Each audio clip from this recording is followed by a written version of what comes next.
Hello people, నా చేతిలో ఉన్న ఈ అతి చిన్న ఎగ్జాటిక్ వెరైటీ ఆరెంజ్ కలర్ షేడ్లో ఎంతో అద్భుతంగా అనిపించే ఇది ఆర్కిడ్ వెరైటీ అనమాట. డెండ్రోబియంలో ఇదొక స్పైసెస్.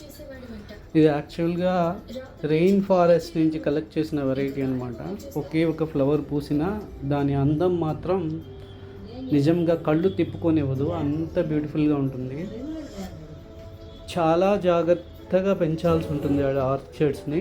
ఆ క్లైమేట్కి, ఆ వాతావరణానికి సరైన టైంలో వాటరింగు, అంతేకాకుండా వాటికి ఫర్టిలైజేషను, ఎవ్రీథింగ్ మనం పర్ఫెక్ట్గా చేస్తేనే మనకు ఫ్లవరింగ్ అనేవి వస్తాయి. చూడండి, చాలా చిన్న ఫ్లవరు, ఒక గెడ్డి పువ్వు అంత ఉన్న ఫ్లవరు, కానీ దాని అందం మాత్రం నిజంగా కళ్ళు తిప్పుకోనినంత అందంగా ఉంటుంది. ఎంత బ్యూటిఫుల్గా ఉందో, నిజంగా లైట్ ఫ్రాగ్రెన్స్ వస్తుందన్నమాట.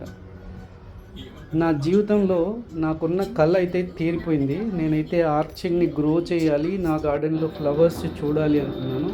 నా చేతికి వచ్చిన 2 నెలల నిరీక్షణ తర్వాత ఇవైతే ఫ్లవరింగ్ వస్తున్నాయి.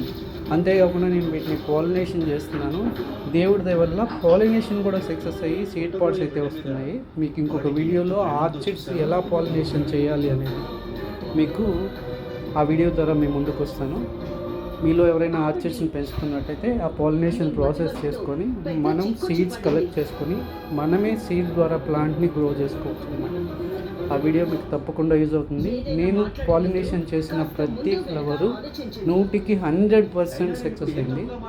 99 కూడా కాదు, 100% సక్సెస్ అయింది. సో నేను ఎలా పాలినేషన్ చేశాను అనేది మీకు ఖచ్చితంగా వీడియో ద్వారా షేర్ చేస్తాను. ఆ ప్రాసెస్ కూడా మీకు ఎక్స్ప్లెయిన్ చేస్తాను.